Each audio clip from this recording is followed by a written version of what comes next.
சென்னை கோயம்பேட்டில் அரசு பேருந்து ஓட்டுநரை கடுமையாக தாக்கி காயப்படுத்திய வாடகைக்காரன் டிரைவரை போலீசார் கைது செய்து விசாரணை மேற்கொண்டிருக்கிறார்கள்.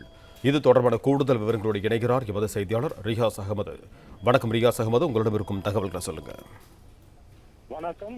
சென்னை கோயம்பேட்டில் அரசு பேருந்து மீது ஏறி தனியார் கார் ஓட்டுநர் தற்போது டிரைவரை தாக்கியதால் பெரும் பரபரப்பானது ஏற்பட்டது.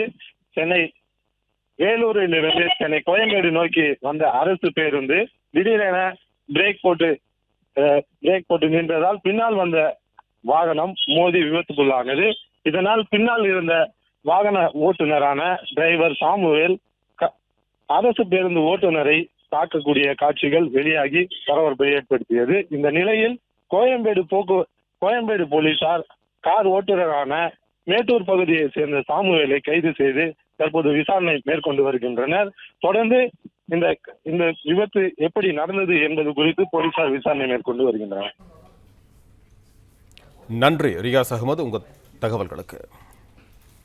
பிளே ஸ்டோர் மற்றும் ஆப் ஸ்டோரில் இருந்து பாலிமர் செயலியை QR கோடு மூலம் பதிவிறக்கம் செய்யுங்கள். செய்திகளை உடனுக்குடன் பெறுங்கள்.